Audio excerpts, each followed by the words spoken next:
have covered our history of Six Sigma yesterday. What is Six Sigma we are working on? Okay. Understanding of variation, we have understood. Standard deviation, we have gone through that. We will be understanding of Six Sigma, defect effective, all these things over here till there, we will be covering today. We have taken some notes from measure phase also. Okay. We have covered this type of statistics yesterday. Central tendency, measure variation. This is also covered yesterday in the previous sessions. We have covered this, okay, from defined phase. So we are going all over, but to make our understanding flow, that some things are coming like deceptive way. Okay.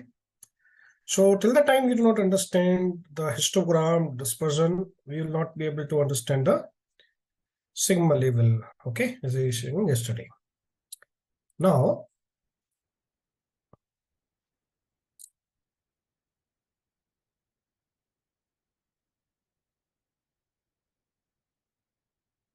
okay, let's cover Six Sigma introduction we were doing yesterday.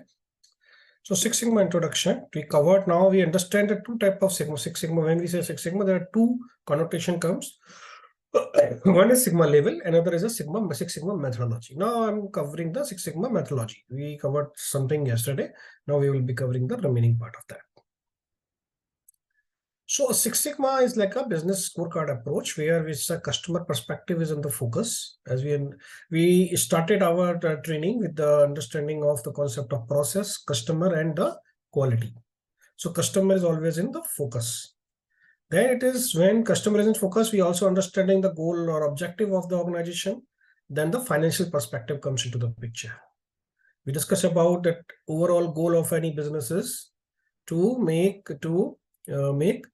stable, predictable growth in the profit following the loss of the land. So the profit, when the profit comes, then financial perspective comes. So profit can be increased either by increasing the revenue or reducing the cost. Next is the learning and growth perspective. So individual personal learning and growth is there. Internal process perspective means how to, that's a process focus, process based approach, how to improve the process so that our output is focused or improved. We discussed about this. Now we are coming to this. What does a sigma tell? Process sigma is a statistical term that represents how much variation there is in the process related to the customer specification. Now we are talking about the sigma levels. Okay. Sigma levels means the number of standard deviation within the specification limits. That is my sigma levels. So when we have a high variations, it's hard to produce output within the customer requirement. When my moderate variation means most output meets the customer requirement, means 3 to 5 sigma level. Very little variation means virtually all output meets the customer requirement, less than 4 defects per million opportunities. Okay, Six Sigma as a metric means 3.4 defects per defects in million opportunities. So when say 3 Sigma, okay, it's a 93.3%. Okay, when say Six Sigma is a 99.9997% yield is there, the 3.4 defects per million opportunities. What Six Sigma is not, that we need to understand. It's not about just statistics. It's a quality program. It's only for a technical people. No. It's cure for world hunger. No. Specific problem is focused on a one time. It's not used for firefighting. It's not used when solution is known. Brief history we covered over here. That is also given over here. What company, which company used this still. So this is about it. Now there is a difference. What this slide is talking about the differences. So when say 99% goods means 3.8 sigma means what does it mean? And long-term Six Sigma level means 3.4 DPMO means. 99% good, when say as a 99% goods means, that's a US study, it's not an Indian study. And it's a 2004 based study showing us that 20,000 lost articles of mail by post office. Okay. And it's 7 articles lost per hour. So when we extrapolate to at least on a million level and overall annual basis, then we understand the value of the sigma level. Okay. No electricity for almost 7 hours each month. 1 hour without electricity every 34 years. So that's the difference, the huge difference between 99% good and 99.996% good. Another thing which we need to understand that when to apply the sigma level in industry level. Okay.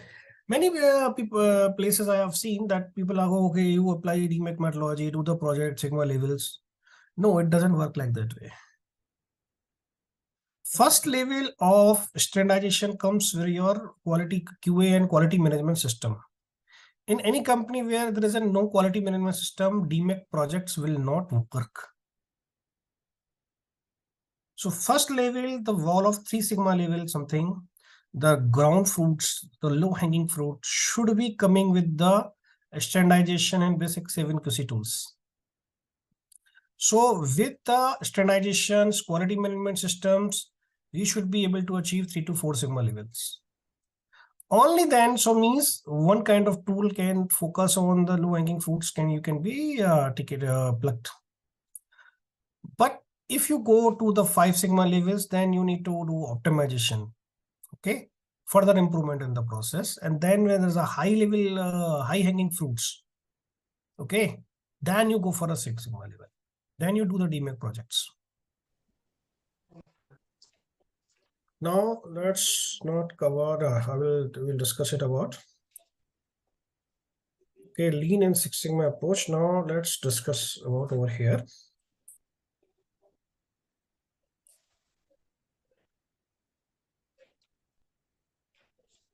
Unilateral, that is covered. Initiate is covered. DPO, let's check now.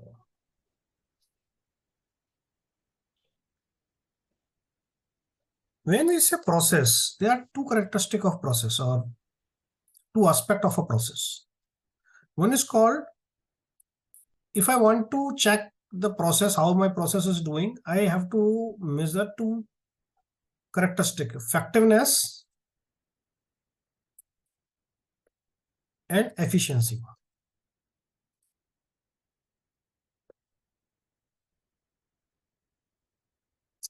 We discuss about the process, okay, SAPROC again. So output is depending upon these two characteristics, how my effective is my output, how efficient is my process, okay. So process has the two qualities or two characteristics over here. So in this data, what we are taking? We taking average. So average of this 21 data points is coming 99.9. Standard deviation we calculated 2.85. Now sigma level calculation is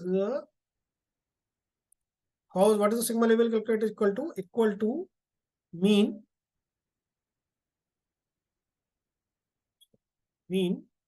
minus LSL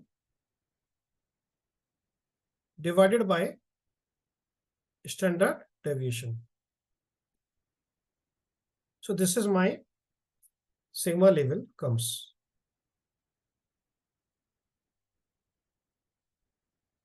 Okay.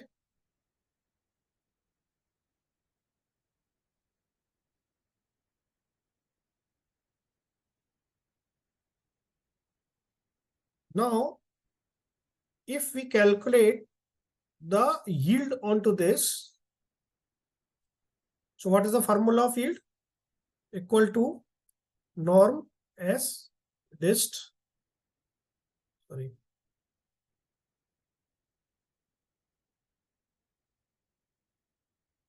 48.60. Because my LSL is very high over here. Now let's put it to my LSL. I need to put 1 minute. What is the starter point? B3 over here. So this is over here actually. Okay. Sorry, my bad. This is not a data point. This is a data point over here. That is why it's like this. Okay. Now, if my LSL goes to 19, now my yield is increasing. If my lower specification is like for say 15, then it is going to 95% yield. And my sigma level is improving. Over here, number of transactions. So number of transaction means like a productivity. Productivity is can go as a higher the better, right? So number of transaction productivity, customer wants to maximize. So there is no lower level. What lower level is given? So customer says you should not be doing any transaction less than 18, for example.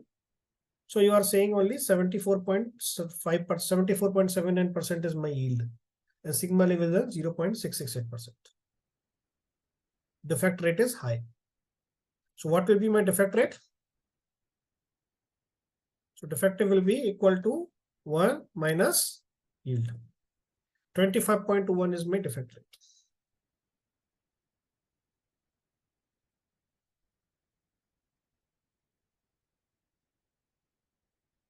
Okay, sigma level is my 0.668.